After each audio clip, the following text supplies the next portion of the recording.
نفس انسانی لذت کا خوگر ہے، مزے چاہتا ہے کہ کہیں مزہ ملے۔ بچوں کو دیکھیں، فلاں جگہ پہ شہر میں سموسے بڑے اچھے ملتے ہیں، چلو وہاں سموسے کھائیں۔ ہر آدمی اس مرحلے سے گزرتا ہے۔ فلاں جگہ پہ چائے بہت اچھی ہوتی ہے، چلیے وہاں پیتے ہیں۔ فلاں جگہ پہ دال چاول بڑے اچھے ہوتے ہیں، چلتے ہیں وہاں کھاتے ہیں۔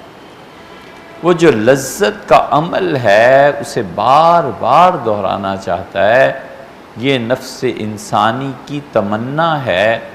اس لیے نفس انسانی میں بنیادی طور پر 3 چیزیں پائی جاتی ہیں، اس کو ہمیشہ یاد رکھنا۔ انسانی نفس لذت کو جو چاہتا ہے اور آدمی اپنے آپ پر پابندی لگاتا ہے اور اسے لذت تک نہیں پہنچنے دیتا، تو ایک مورچے پر جب اسے شکست ہوتی ہے تو دوسرا مورچہ کھول لیتا ہے۔ بڑی باریک بات، بہت باریک بات ہے۔ نفس انسانی ایک مورچے پر جب شکست کھائے تو دوسرے مورچے پر جا کر وہ اپنا اثر دکھاتا ہے۔ اس لیے آدمی غافل ہو جاتا ہے اور سمجھ نہیں پاتا کہ یہ ہو کیوں گیا۔ کہتے ہیں مولویوں میں غصہ بہت ہوتا ہے، بہت جلدی ناراض ہوتے ہیں۔ گہری حکمت ہے، اور یہ اس آدمی کے ایک حد تک ناقص ہونے کا بھی نتیجہ ہے۔ انسانی نفس کو جب ایک مورچے پر شکست ہوتی ہے دوسری طرف منتقل ہو جاتا ہے۔ انسان کو اپنی اصلاح کا خیال آیا، انسان کو یہ خیال ہوا کہ مجھے اچھا انسان بننا چاہیے اور مجھے اپنے نفس پر قابو پانا چاہیے، مجھے اپنی خواہشات کو کنٹرول کرنا چاہیے، تو نتیجہ یہ کہ وہ آدمی آہستہ آہستہ سفر کرتا ہے۔ اللہ کی یاد، اللہ کا ذکر۔ رات ہم نے آپ سے عرض کیا تھا نا کہ 2 کام ہیں کرنے کے، کثرت سے اللہ کو یاد کرنا اور مجاہدہ۔ اللہ نے فرمایا والذین جاہدوا فینا لنہدینہم سبلنا، اور جو شخص ہم پہ محنت کرتا ہے، کمال ہے، کمال۔ یہ نہیں کہا کہ ہمارے راستے میں محنت کرتا ہے۔ والذین جاہدوا فینا، وہ جو ہم پر محنت کرتا ہے، لنہدینہم سبلنا، ہم کئی راستے اپنے تک پہنچنے کے بتاتے ہیں۔ یہ کئی راستے کیا ہیں بھی آپ سے عرض کرتے ہیں، اگر بھول جائیں تو یاد دلانا۔ یہ نہیں کہا میرے راستے میں محنت کرتا ہے، جاہدوا فینا، ہم پر محنت کرتا ہے۔ صوفیہ نے اگرچہ، مفسرین نے اگرچہ یہ لکھا ہے کہ اللہ پر محنت اصل میں اللہ کے راستے پر محنت، لیکن اللہ فرماتے ہیں کہ والذین جاہدوا فینا، جو ہم پر محنت کرتا ہے۔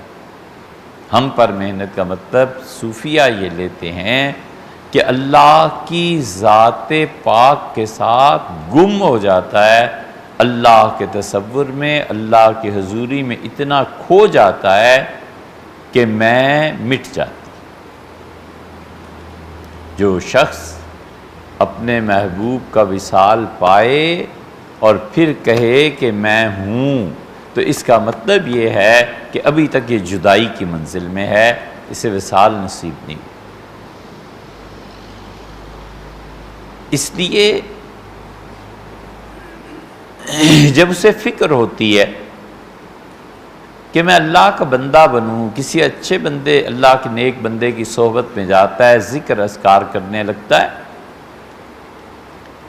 تو ذکر اور اذکار کے اثر سے گناہ کی لذت ختم ہو جاتی ہے۔ جب گناہ میں لذت ہی نہ رہی تو پھر جھک مارتی ہیں، پھر کیا کرنا ہے؟ شراب پیتا تھا بہت شوق سے، اور پھر شراب میں مزہ ہی نہ رہا۔ جب مزہ ہی نہ رہا تو اب شراب کیا پینی؟ وقت آتا ہے جب کہتا ہے سادہ پانی کیوں نہ پی لوں، اس کو کیوں پیوں۔ یہ ایک مورچے پر نفس انسانی نے شکست کھائی۔ نفس کا سب سے بڑا مورچہ لذت ہے۔ 3 مورچے ہیں اس کے، 3 جگہ سے حملہ کرتا ہے، اور یہ جب پہلا حملہ کرتا ہے اس کا، اور لذت گناہ سے ختم ہو جاتی ہے، وہ عادت پھر کچھ عرصے کے بعد ختم ہو جاتی ہے، پھر انسان زیادہ ان چکروں میں نہیں رہتا، اس لیے کہ اس کے لیے یہ سب چیزیں برابر ہو جاتی ہیں، اللہ کی یاد، اللہ کا ذکر۔ دوسرا مورچہ اس کے ساتھ جس پہ نفس انسانی آ جاتا ہے اور کھول لیتا ہے، اس کا نام ہے سرکشی، کسی کا پابند نہ ہونا۔ لذت سے ہٹا اور سرکشی پہ آیا۔ بہت شدید طاقت ہے، نفس انسانی ٹکراتا ہے ایسے، اور وہ کہتا ہے کہ ٹھیک ہے، اسے جلدی غصہ آنا شروع ہو جاتا ہے، بات بات پہ لڑ پڑتا ہے، اور جو خواہشات نفس پابندیوں کی وجہ سے پوری نہیں ہوئی تھی، اس کا انتقام اور بدلہ لوگوں سے لیتا ہے، اس لیے لڑائیاں کرتا رہتا ہے، اس لیے ہر ایک سے دینگا مشتی، ہر ایک سے مماری، ہر ایک سے کوئی نہ کوئی ایسا برا رویہ کہ لوگ کہتے ہیں کہ اللہ کی پناہ ہے، یہ انسان ہے، یہ کیا۔ اس لیے نفس انسانی کو سمجھنا چاہیے اور چکنا رہنا چاہیے کہ اب میں نے اسے روکا ہے شراب سے، دیکھو اب یہ میرے ساتھ کیا کرتا ہے۔ اب الجھاؤ پیدا ہوگا طبیعت میں، وقت آئے گا شام کو پینے کا، تو اس وقت بار بار اس کی لذت یاد آئے گی، اس کی یاد آئے گی، پھر آدمی الجھ جاتا ہے، پھر کہتا ہے کہ اوفو کیا میرے ساتھ ہو گیا ہے، میں اس کام کو کیوں نہ کروں۔ تو وہ جو اس پہ الجھاؤ پیدا ہوتا ہے، اور وہ جو اس پہ انسانی طبیعت میں وہ غصہ پیدا ہوتا ہے، اس کو کنٹرول کرنا ضروری ہے، تاکہ آدمی کا نفس اور خود آدمی لڑے آپس میں، اسے کہ یہ کام نہیں کرنا۔ اس کی وجہ سے جو الجھاؤ پیدا ہو رہا ہے نا، اس کا اثر دوسرے تک نہیں پہنچانا۔ انسانی اخلاقیات کی بڑی خوبی ہے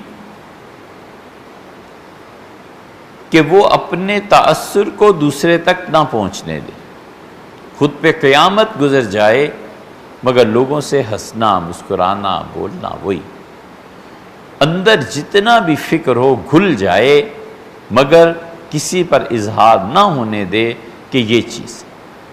وجہ اس کی یہ ہے کہ نفس انسانی کو یہاں سے موقع ملتا ہے اللہ سے شکایتیں پیدا کرنے کا، تو وہاں سے جو باز آیا لذت سے، اب یہاں دوسرا مورچہ کھل گیا، اور وہ غصہ ہے، سرکشی ہے۔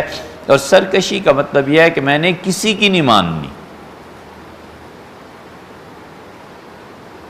نہ کوئی عیب ہے اس میں، نہ کوئی برائی ہے، جوانی ہے، طاقت ہے، میں نے کسی کی نہیں ماننی، بس اچھی سے اچھی بات بھی کوئی سمجھائے نہیں مانتا۔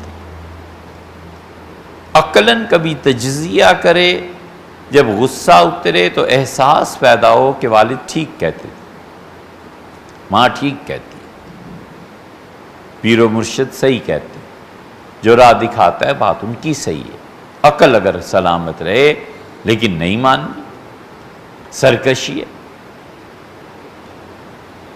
یہ شیطان ہے۔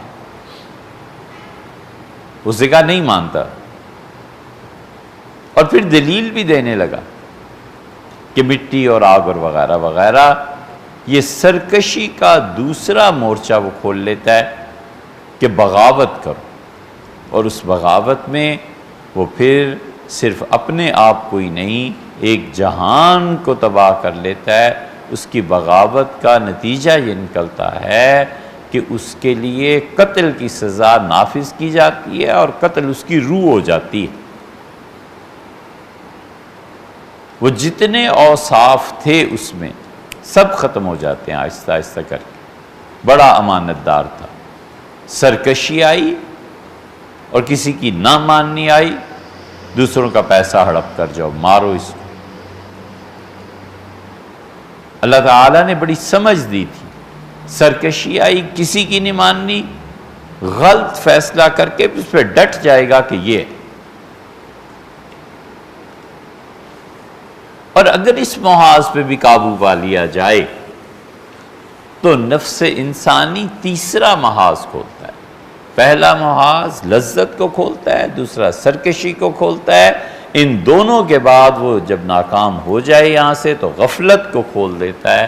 غفلت طاری ہو جاتی ہے، اللہ کی یاد سے غفلت، نماز سے غفلت. وہ آدمی گناہ میں نہیں پڑا ہوا، وہ آدمی سرکشی سے بھی ہٹ گیا ہے، بات مان لیتا ہے، اس کے باوجود کوئی پرواہ نہیں ہے کہ نماز کا وقت آیا ہے، پڑھنی ہے کہ نہیں پڑھنی، زکوٰۃ آ گئی ہے، دینی ہے یا نہیں دینی، حج اللہ نے فرض کیا ہے، یہ کرنا ہے یا نہیں کرنا. لمبی تان کے گویا سویا ہوا ہے. اور اس کے بعد اگر اس میں پیدا ہو جائے دعویٰ تو پھر تو تباہی ہی تباہی ہے. ہر وہ نیکی گناہ نہیں، ہر وہ نیکی، ہر وہ خوبی اور اچھائی جو انسان میں دعویٰ پیدا کرے وہ باطل. ہر وہ نیکی جو دل میں اس خواہش کو جنم دے کہ لوگ دیکھیں، لوگ جانیں، لوگ مانیں، یہ جو انسانی نفس میں غفلت سے میں جو حالت طاری کبھی ہو جاتی ہے یہ آتی ہے. جتنا جتنا دعویٰ کرتا رہے گا اتنا اتنا خدا کی بندگی سے نکلتا رہے گا.